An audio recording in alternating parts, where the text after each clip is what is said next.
Olá! Esta análise é baseada no caderno de estudos elaborado pelo professor Dr. Marcelo Lessa, que é o idealizador e mentor do projeto ENAC Turbo. Hoje, a gente vai mergulhar no caderno de número 3. O tema é a verdadeira espinha dorsal de um cartório. Olha só, a ordem dos serviços, escrituração e gestão documental no Registro Civil das Pessoas Jurídicas, o nosso famoso RCPJ. Pode parecer assim um assunto denso, né?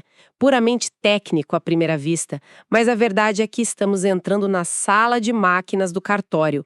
É bem aqui que a teoria dos livros de direito encontra a prática do balcão, sabe? E onde a segurança jurídica que tanto se fala é construída carimbo por carimbo, registro por registro. Exatamente. E é por isso que bancas como a FGV adoram esse tema. Porque ele separa quem apenas decorou a lei de quem realmente entendeu a lógica do sistema. Compreender a função de cada livro, o porquê de cada prazo e, principalmente, o princípio da prioridade. Isso é dominar o fluxo que dá vida e validade a uma associação, a uma fundação ou a uma sociedade simples. Ok, então vamos desempenhar isso. Nossa missão hoje é seguir o rastro de um documento dentro do RCPJ. A gente vai mapear essa jornada, desde a chegada dele no balcão até seu arquivamento final. E no caminho vamos apontar aquelas que podem ser as verdadeiras armadilhas no dia da prova. Para começar, toda organização precisa de um sistema, de prateleiras para organizar a informação.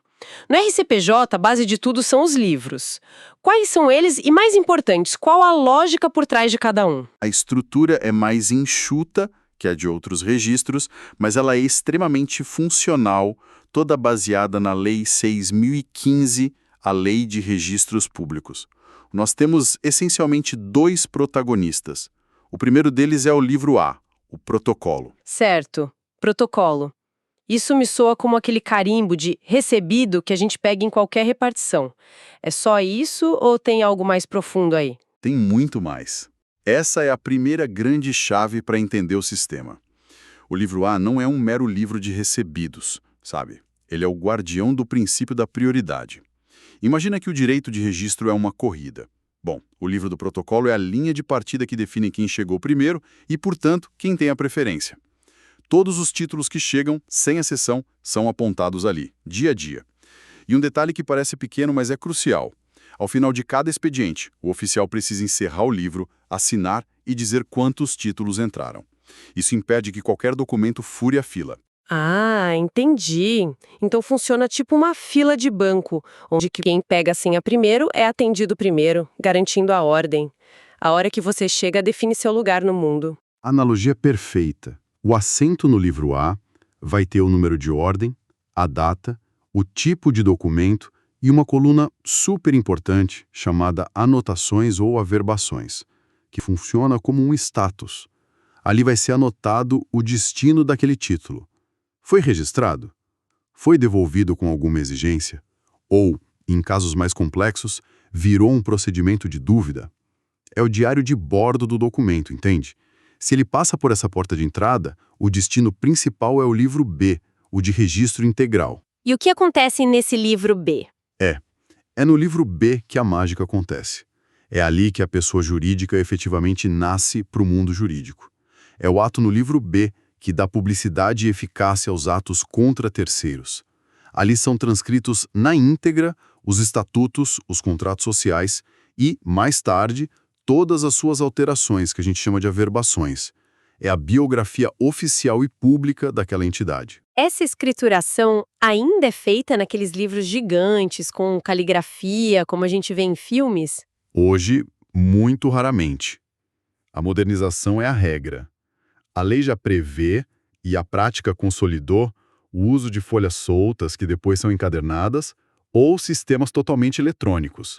O importante é garantir a segurança e a ordem cronológica, sempre com autorização da corregedoria local, né? A forma mudou, mas o princípio da organização e da perpetuidade continua o mesmo. Faz sentido.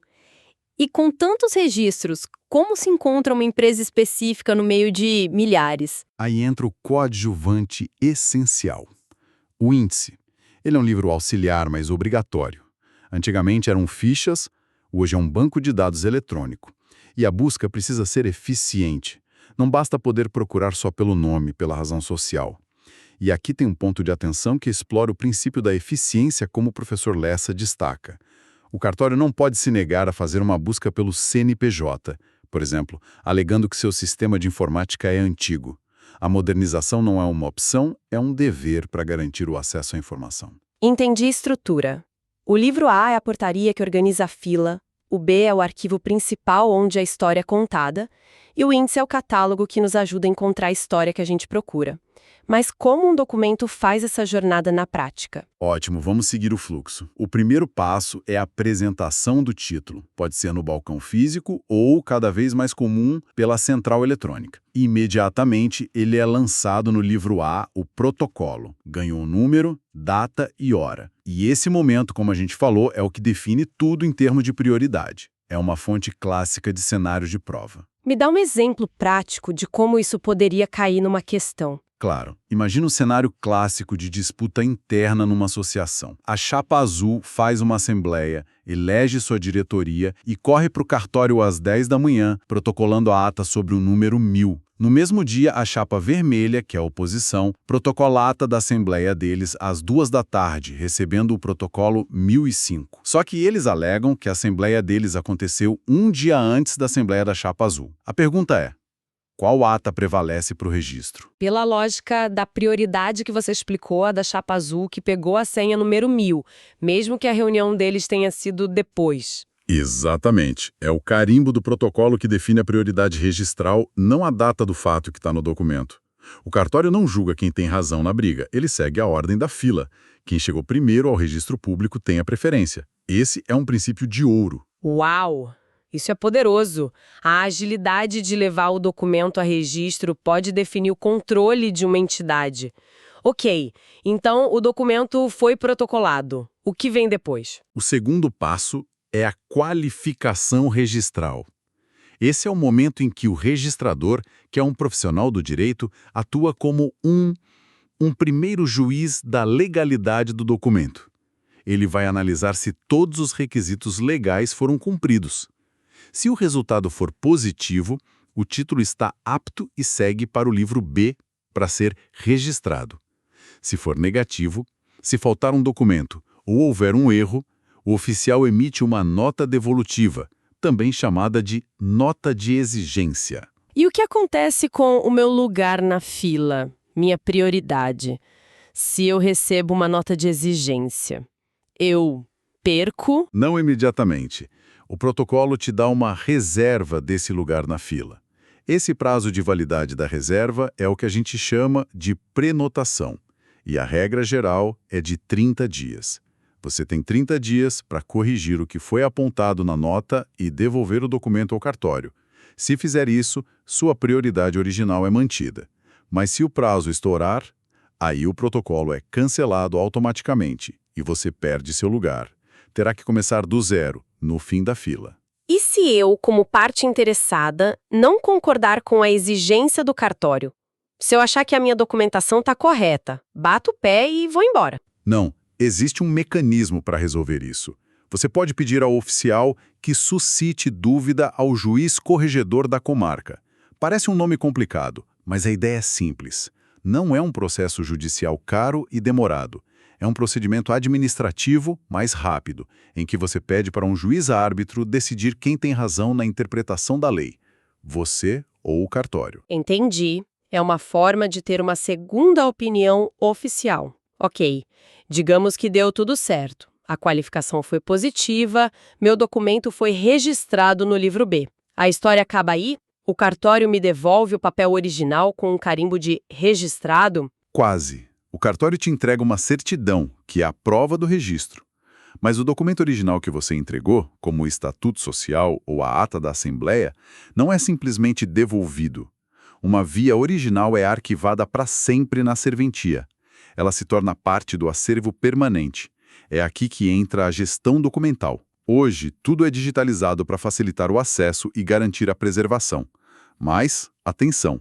Mesmo com a digitalização certificada, o descarte do documento físico original é proibido, a não ser com uma autorização judicial específica. O acervo é a fonte primária da história, e essa história precisa ser preservada na sua forma mais autêntica. A gente está falando muito de papel, de arquivo físico, mas o mundo hoje funciona de outra forma, né? Como o RCPJ se encaixou na era digital? Se encaixou completamente. A transformação digital é liderada por plataformas como a Central RCPJ Brasil, que está integrada ao SERP, o Sistema Eletrônico de Registros Públicos. SERP, mais uma sigla. O que isso significa na prática? Pense no SERP como o Pix dos cartórios. Antes, cada banco tinha seu sistema e transferir dinheiro era complicado. O Pix unificou tudo. O SERP faz a mesma coisa para os registros públicos. Ele cria uma via expressa digital, única e padronizada. Isso permite que um título seja enviado de qualquer lugar do Brasil, de forma eletrônica e com assinatura digital, direto para o cartório certo, com total segurança e validade jurídica. O oficial não tem opção de não aceitar, sabe? Ele tem o dever de estar integrado a esse sistema. E com tudo online, a segurança se torna uma preocupação ainda maior. E se um cartório é hackeado? Ou, sei lá, um raio queima o servidor principal? A história de milhares de empresas some. Essa é a preocupação central da regulamentação moderna, especialmente do provimento 74 do CNJ. Ele estabelece regras rígidas de segurança. Uma delas é a obrigação de fazer backups de segurança no mínimo a cada 24 horas. Mas aqui está a verdadeira lição, que vai além do concurso. É sobre a essência da função do cartório. E qual é? Não basta ter o backup. A norma obriga que uma cópia de segurança seja armazenada em um local fisicamente diverso da serventia, ou seja, na nuvem, ou numa mídia externa guardada em outro prédio. Ter o backup apenas no servidor local é uma irregularidade grave. É como guardar a chave reserva do carro dentro do próprio carro. Se o carro for roubado, você perde tudo. A lei força o registrador a pensar como um guardião da história, e a história não pode viver em um único lugar. Ela precisa sobreviver a qualquer desastre. Isso faz todo sentido. Ok, foi uma jornada e tanto. Vamos tentar organizar tudo isso. Se a gente tivesse que criar um resumo rápido, um fichamento estratégico para a revisão final, quais seriam os pontos-chave? Perfeito. Vamos lá. Primeiro, livro A, protocolo.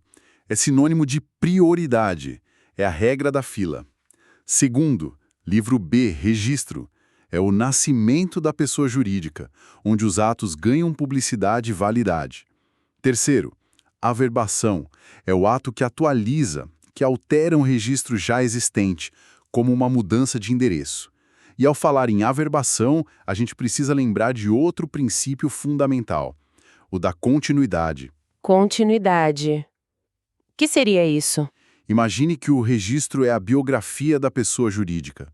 A continuidade diz que essa biografia não pode ter capítulos faltando.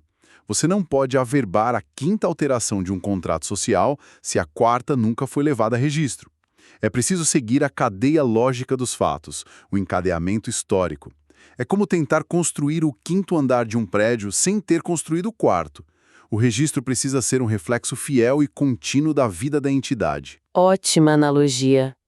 O que mais vai para o nosso fichamento? O prazo do protocolo. Regra geral, 30 dias de validade da prenotação. O procedimento de dúvida tem natureza administrativa, não judicial. E o SERP representa a centralização e a modernização eletrônica.